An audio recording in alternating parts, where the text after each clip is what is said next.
ಜಗತ್ನಾಗ ಹೂಡಿಕೆದಾರರ ಪ್ರಮುಖವಾಗಿ ಎರಡು ವಿಧದ್ದು ಇನ್ವೆಸ್ಟಿಂಗ್ ಸ್ಟ್ರಾಟಜಿಯನ್ನ ಬಳಸ್ತಾರ.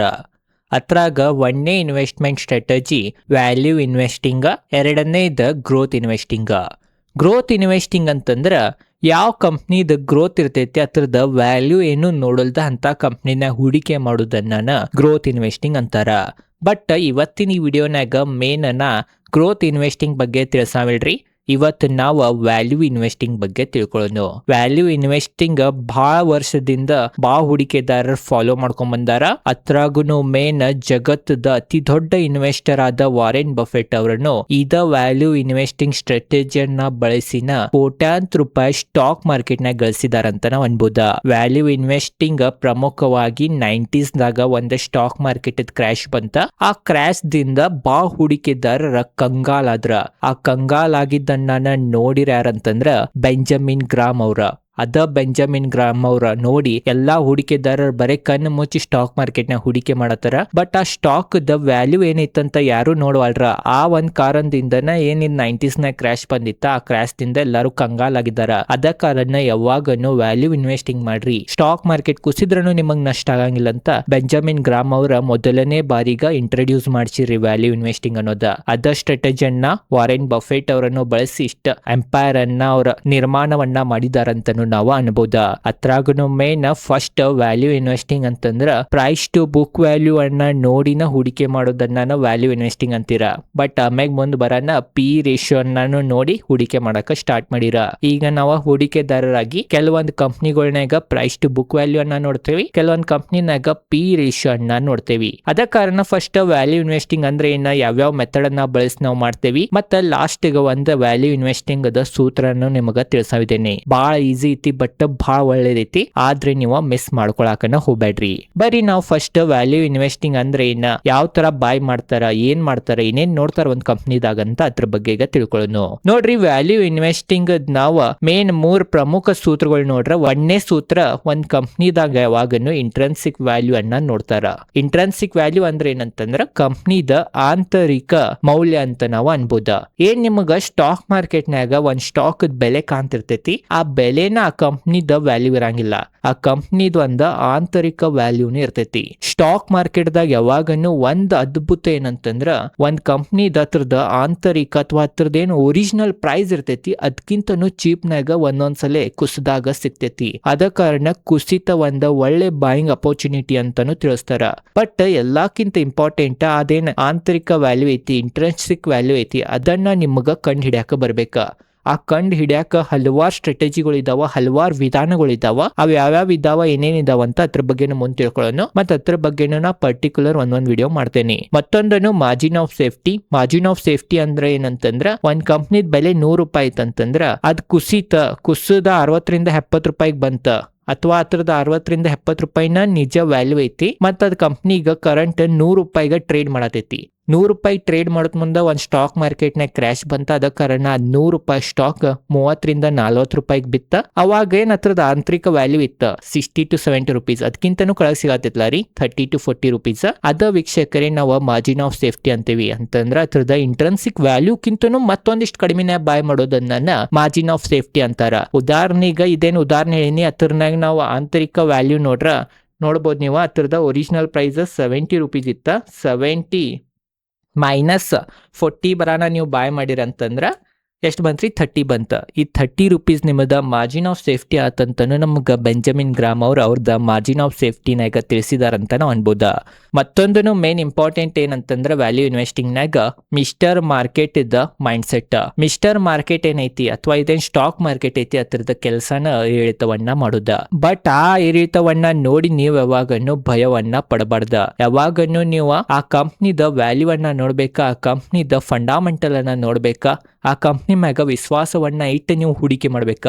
ಮಾರ್ಕೆಟ್ ಕೆಲಸ ಏರಿಳಿತ ಮಾಡೋದು ಶಾರ್ಟ್ ಟರ್ಮ್ನಾಗ, ಬಟ್ ಲಾಂಗ್ ಟರ್ಮ್ನಾಗ ಅದನ್ನ ಮ್ಯಾಗನ ಒಯ್ತೈತಿ. ಅದೇನ್ರ ಒಳ್ಳೇದಿತ್ತಂದ್ರ. ಅದ ಕಾರಣನು ಏನ್ ವಾರೆನ್ ಬಫೆಟ್ ಇದ್ದಾರ ಅವ್ರದ್ದು ಒಂದ್ ದೊಡ್ಡ ಹೇಳಿಕೆ ಇತ್ತ. ಅದೇನಂತಂದ್ರ ಸ್ಟಾಕ್ ಮಾರ್ಕೆಟ್ ಯಾವಾಗನು ಶಾರ್ಟ್ ಟರ್ಮ್ನಾಗ ವೋಟಿಂಗ್ ಮಷಿನ್ ಇದ್ದಂಗ, ಲಾಂಗ್ ಟರ್ಮ್ನಾಗ ತೂಕದ ಮಷಿನ್ ಇದ್ದಂಗ. ವೋಟಿಂಗ್ ಮಷಿನ್ ಅಂತಂದ್ರ ಶಾರ್ಟ್ ಟರ್ಮ್ನಾಗ ವೋಟಿಂಗ್ ಮಷಿನ್ ಅಂತಂದ್ರ ಏನೀಗ ಇಲೆಕ್ಷನ್ ಟೈಮ್ನಾಗ ಓಟ್ ನಡೀತಾವ, ವೋಟಿಂಗ್ ಆಗ್ತಾವ, ಅವಾಗ ನೀವು ನೋಡಿರ್ಬೋದು ಕೌಂಟಿಂಗ್ ಟೈಮ್ನಾಗ ಒಬ್ರು ಲೀಡ್ ತಗೋತಾರ, ಒಬ್ರು ಕೆಳಗೆ ಬರ್ತಾರ, ಇದು ಮಾಡ್ತಾರ, ಈ ಥರ ಏರಿಳಿತ ಆಗ್ತಿರ್ತೈತಿ. ಬಟ್ ಲಾಂಗ್ ಟರ್ಮ್ನಾಗ ಸ್ಟಾಕ್ ಮಾರ್ಕೆಟ್ ತೂಕದ ಮಷಿನ್ ಇದ್ದಂಗ ಅಂತಂದಾರ. ಅಂದ್ರ ಆ ಸ್ಟಾಕ್ದ ಒರಿಜಿನಲ್ ವ್ಯಾಲ್ಯೂ ಏನೈತಿ, ಒರಿಜಿನಲ್ ತೂಕ ಐತಿ, ಅದ ಯಾವಾಗನು 100% ಇರ್ತೈತೆ ಅಂತ ತಿಳಿಸಿದಾರ. ಅದ ಕಾರಣ ಸ್ಟಾಕ್ ಮಾರ್ಕೆಟ್ ಶಾರ್ಟ್ ಟರ್ಮ್ನಾಗ ವೋಟಿಂಗ್ ಮಷಿನ್ ಇದ್ದಂಗ, ಲಾಂಗ್ ಟರ್ಮ್ನಾಗ ತೂಕದ ಮಷಿನ್ ಇದ್ದಂಗ. ಆ ಸ್ಟಾಕ್ ತೂಕ ಎಷ್ಟಿರ್ತೈತಿ ಅಷ್ಟು ಅದು ಏರೇ ಇರ್ತೈತೆ ಅಂತನೂ ನಮಗೆ ವಾರೆನ್ ಬಫೆಟ್ ಅವ್ರು ಇಲ್ಲಿ ವ್ಯಾಲ್ಯೂ ಇನ್ವೆಸ್ಟಿಂಗ್ನಾಗ ತಿಳಿಸಿದಾರಂತ ನಾವು ಅನ್ಬೋದಾ. ನೋಡ್ರಿ, ವ್ಯಾಲ್ಯೂ ಇನ್ವೆಸ್ಟಿಂಗ್ನಾಗ ನಾವು ಪ್ರಮುಖವಾಗಿ ನಾವು ಫಸ್ಟ್ ಏನ್ ಮಾಡ್ತೇವೆ ಅಂತಂದ್ರೆ ಒಂದು ಕಂಪ್ನಿಯನ್ನ ಆಯ್ಕೆ ಮಾಡ್ಕೋತೇವಿ. ಆ ಕಂಪ್ನಿಯನ್ನ ಯಾವ ಥರ ನಾವು ಆಯ್ಕೆ ಮಾಡ್ಕೋತೇವೆ ಅಂತಂದ್ರೆ ಕಂಪ್ನಿದ ಫಂಡಾಮೆಂಟಲ್ ಚೆಕ್ ಮಾಡ್ತೇವಿ. ಫಸ್ಟ್ ಕಂಪ್ನಿದ ಬಿಸ್ನೆಸ್ ಮಾಡೆಲ್ ನೋಡ್ತೇವಿ, ಕಂಪ್ನಿದ ಪ್ರಮೋಟರ್ಸ್ದ ಬ್ಯಾಕ್ಗ್ರೌಂಡ್ ಎಲ್ಲ ಚೆಕ್ ಮಾಡ್ತೇವಿ, ಫ್ಯೂಚರ್ನಾಗ ಆ ಬಿಸ್ನೆಸ್ ಗ್ರೋತ್ ಐತೋ ಇಲ್ಲೋ, ಇಂಡಸ್ಟ್ರಿ ಅಥವಾ ಸೆಕ್ಟರ್ನಾಗ ಗ್ರೋತ್ ದ ಪೊಟೆನ್ಷಿಯಲ್ ಐತೋ ಇಲ್ಲೋ ಅಂತ ನಾವು ನೋಡ್ತೇವಿ. ಮತ್ತು ಎಲ್ಲ ಓಕೆ ಅನ್ಸಿತ್ತಂದ್ರೆ ಬಿಸ್ನೆಸ್ ಚಲೋ ಐತೆ, ಎಲ್ಲ ಚಲೋ ಐತೆ ಅಂತಂದ್ರೆ ಫಂಡಾಮೆಂಟಲ್ಸ್ ನೋಡ್ತೇವಿ. ಕಂಪ್ನಿ ಮ್ಯಾಗ ಸಾಲ ಎಷ್ಟೈತಿ, ರಿಸರ್ವ್ ಎಷ್ಟೈತಿ, ಕಂಪ್ನಿ ಎಷ್ಟು ರಿಟರ್ನ್ ಆನ್ ಇಕ್ವಿಟಿ ತಗತೈತಿ, ಎಷ್ಟು ರಿಟರ್ನ್ ಆನ್ ಕ್ಯಾಪಿಟಲ್ ಎಂಪ್ಲಾಯ್ಡ್ ಕಂಪ್ನಿದ ಸಾಲ ಇತ್ತಂದ್ರೆ ಕಂಪ್ನಿದ ಪಿ ರೇಷಿಯೋ ಏನೈತಿ, ಎಲ್ಲ ಓವರ್ ಆಲ್ ಕಂಪ್ನಿದ ಎಲ್ಲ ನಾವು ಫಂಡಾಮೆಂಟಲ್ ಅನ್ನ ಚೆಕ್ ಮಾಡ್ತೀವಿ. ಕಂಪ್ನಿ ಕಡೆ ಒಂದ್ ಏನ್ರೆ ಮೋಟ್ ಐತೆನಾ, ಏನ್ರೆ ಒಂದು ಕಾಂಪಿಟೇಟಿವ್ ಅಡ್ವಾಂಟೇಜ್ ಐತೆನಾ ಅಂತ ಅದನ್ನ ನೋಡ್ತೇವಿ. ಆಮೇಲೆ ನಾವು ಹಲವಾರು ಮೆಥಡ್ಲೆ ಆ ಕಂಪ್ನಿದ ಇಂಟ್ರನ್ಸಿಕ್ ವ್ಯಾಲ್ಯೂ ಅನ್ನ ತೆಗಿತೇವಿ.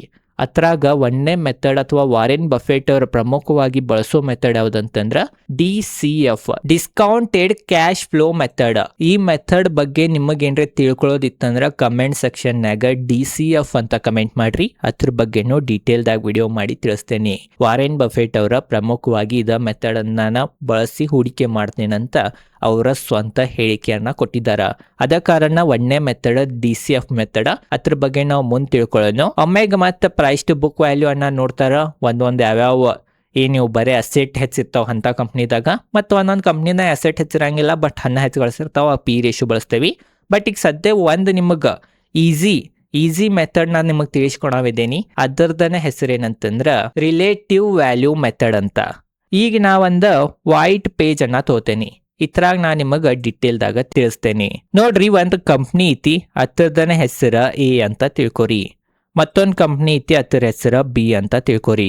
ಕಂಪ್ನಿ A ದ ಮಾರ್ಕೆಟ್ ಕ್ಯಾಪ್ 50,000 ಕೋಟಿ ಐತಂತ ತಿಳ್ಕೊರಿ, 50,000 crore. ಮತ್ತ B ಕಂಪ್ನಿ ಏನೈತಿ ಸ್ವಲ್ಪ ಸಣ್ಣದೈತಿ, ಇದ್ರದ್ದು ಬರೀ 5,000 ಕೋಟಿ ಐತಂತ ತಿಳ್ಕೊರಿ. A ದ ಶೇರದ ಪ್ರೈಸ್ 1,000 ರೂಪಾಯಿ ಐತಂತ ತಿಳ್ಕೊರಿ, ಅಥವಾ 10,000 ಐತಂತ ತಿಳ್ಕೊರಿ. B ದ ಶೇರದ ಪ್ರೈಸ್ 500 ಐತಂತ ತಿಳ್ಕೊರಿ. ಮತ್ತ A ದ ಪಿ ರೇಷಿಯೋ, ಇದು ಮೇನ್, A ಕಂಪ್ನಿದ ಪಿ ರೇಷಿಯೋ 64 ರೂಪಾಯಿ ಐತಂತ ತಿಳ್ಕೊಳ್ಳೋದ್ನು, ಅಥವಾ 64 ಐತಂತ ತಿಳ್ಕೊಳ್ಳೋದ್ನು. B ದ ಪಿ ರೇಷಿಯೋ 20 ಐತಂತ ನಾವ ತಿಳ್ಕೊಳ್ಳೋದ್ನು. ಈಗ ನೋಡ್ರಿ, ನಾ ಯಾವ ಮೆಥಡ್ ಅನ್ನ ಬಳಸ್ತೇನಂತ. ಒಂದೇದ A ದ ಮೇನ್ ಮಾರ್ಕೆಟ್ ಕ್ಯಾಪ್ ದೊಡ್ಡದೈತಿ, ಅಂದ್ರೆ ಈ ದೊಡ್ಡ ಕಂಪ್ನಿ ಐತಿ ಸೆಕ್ಟರ್ನಾಗ, ಸೇಮ್ ಸೆಕ್ಟರ್ದುನ ಇರ್ಬೇಕಾ ಮೇನ್. ಈ ಮೆಥಡ್ನಾಗ ಏನ್ ಬಳಸತೇನ ರಿಲೇಟಿವ್ ವ್ಯಾಲ್ಯೂ ಮೆಥಡ್ ಅನ್ನ ಬಳಸತೇನಂದ್ರ ಅವು ರಿಲೇಟಿವ್ ಇರ್ಬೇಕ, ಎರಡು ಒಂದ ಸೆಕ್ಟರ್ದು ಕಂಪ್ನಿಗಳು ಇರ್ಬೇಕ. ದೊಡ್ಡ ಕಂಪ್ನಿಯನ್ನ ಸಣ್ಣ ಕಂಪ್ನಿಯನ್ನ ನೀವು ಹೋಲಿಸಿ ನೋಡ್ಬೋದಾ, ಅಥವಾ ಇಂಡಸ್ಟ್ರಿ ಪಿ ಏನಂತಾರ ಅದನ್ನ ನಾನು ಉಪಯೋಗಿಸಿ ನೀವು ಮಾಡ್ಬೋದು. ಅದು ನಾನು ನಿಮಗ ಲೈವ್ ಎಕ್ಸಾಂಪಲ್ನಾಗ ತಿಳಿಸ್ತೇನೆ. ನೋಡ್ರಿ, ಇಲ್ಲಿ ಮೇನ್ ಏನಂತಂದ್ರ ಈ ದೊಡ್ಡ ಕಂಪ್ನಿ ಐತಿ, ಸೇಮ್ ಸೆಕ್ಟರ್ನಾಗ ಇದು ಸಣ್ಣ ಕಂಪ್ನಿ ಐತಿ. ನನಗೇನ್ ಅನ್ಸತೈತಿ ಅಂತಂದ್ರೆ ಇದೇನ್ B ಕಂಪ್ನಿ ಐತದ ಫ್ಯೂಚರ್ನಾಗ A ಕಂಪ್ನಿ ಆಗ್ಬೋದ, ಯಾಕಂದ್ರ ಒಳ್ಳೆ ಬಿಸ್ನೆಸ್ ಮಾಡತೈತಿ, ಇದು ಸಹ 10 ಬೆಳಿಬಹುದು ಅಂತ ಅನ್ಸತೈತಿ. ಅಂತಂದ್ರ ನಾವೇನ್ ಮಾಡ್ತೇವೆ ಅಂತಂದ್ರ ಒಂದ್ ಲೆಕ್ಕ ಮಾಡ್ತೇವಿ. ಅದೇನಂತಂದ್ರ B ದ ಶೇರ್ ಪ್ರೈಸ್ ಎಷ್ಟೈತ್ರಿ, 500 ರೂಪಾಯಿ ಐತ್ರಿ. 500 B ಶೇರ್ ಪ್ರೈಸ್ 500 ಇಂಟು 64 ಮಾಡ್ತೇನಿ. 64 ಯಾಕಂತಂದ್ರ ಏನ್ ಐತಿ A ಕಂಪ್ನಿ ಅದ್ರದ ಪಿ ರೇಷಿಯೋ 64 ಐತಿ, ಮತ್ತ B ದ ಪಿ ರೇಷಿಯೋ ಎಷ್ಟೈತ್ರಿ, 20 ಐತಿ. 20 ಮಾಡ್ತೇನಿ. ಆನ್ಸರ್ ಎಷ್ಟು ಬಂತ್ರಿ, 1,400 ರೂಪಾಯಿ ಫ್ಯೂಚರ್ನಾಗ B ಶೇರ್ ಹೋಗ್ಬೋದ. TCS ನಾವು ಉದಾಹರಣೆ ಈಗ ತಗೋಬೋದ, ಟಾಟಾ ಕನ್ಸಲ್ಟೆನ್ಸಿ ಸರ್ವಿಸಸ್. TCS ದ ಕರೆಂಟ್ ಶೇರ್ ಪ್ರೈಸ್ ಎಷ್ಟೈತ್ರಿ, 2,293 ಇದೈತಿ. ಆಮ್ಯಾಗ ಇಂಟು ಇಂಡಸ್ಟ್ರಿ ಪಿ ಎಷ್ಟೈತ್ರಿ, 21.4 ಐತಿ. Divided by stock current P ಎಷ್ಟೈತಿ, 15.5 ಐತಿ.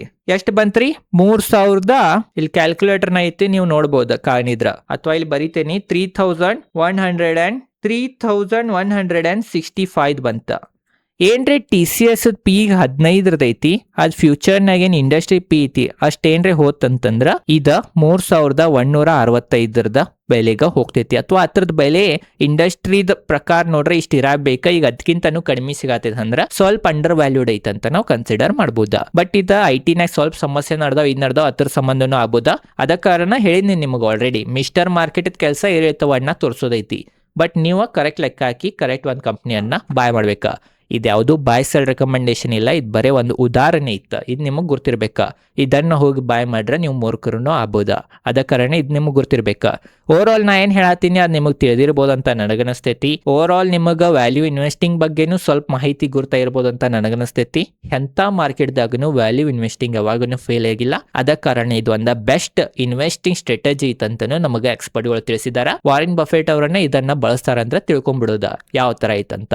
ಅದ ಕಾರಣ ಓವರ್ ಆಲ್ ಇದೇ ಇತ್ತ. ಮೇನ್ DCF ಮೆಥಡ್ ಬಗ್ಗೆ ಮೇನ್ ನೀವು ತಿಳ್ಕೊಬೇಕಾದ ಕಾರಣ ಕಮೆಂಟ್ನಾಗ DCF ಅನ್ನೋದು ಕಮೆಂಟ್ ಮಾಡೋದು ನೆನಪು ಹಾರಕ್ ಹೋಗ್ಬೇಡ್ರಿ. ಅದ್ರ ಬಗ್ಗೆನೂ ಭಾಳ ಬೇಗನ ಒಂದು ವಿಡಿಯೋ ಬರ್ತೈತಿ, ಭಾಳ ಒಳ್ಳೆ ವಿಡಿಯೋ ಬರ್ತೈತಿ. ಅದ ಕಾರಣ ಚಾನಲ್ ಸಬ್ಸ್ಕ್ರೈಬ್ ಮಾಡ್ರಿ. ಇದೇ ತರ ಸ್ಟಾಕ್ ಮಾರ್ಕೆಟ್ ರಿಲೇಟೆಡ್ ಕನ್ನಡದಾಗ ವಿಡಿಯೋ ನೋಡಿದ್ರ ನೀವು ಚಾನಲ್ ಸಬ್ಸ್ಕ್ರೈಬ್ ಮಾಡ್ರಿ. ವಿಡಿಯೋ ಹೆಂಗನ್ಸಿತ್ತು ಅಂತ ಕಮೆಂಟ್ ಸೆಕ್ಷನ್ ತಿಳಿಸ್ರಿ.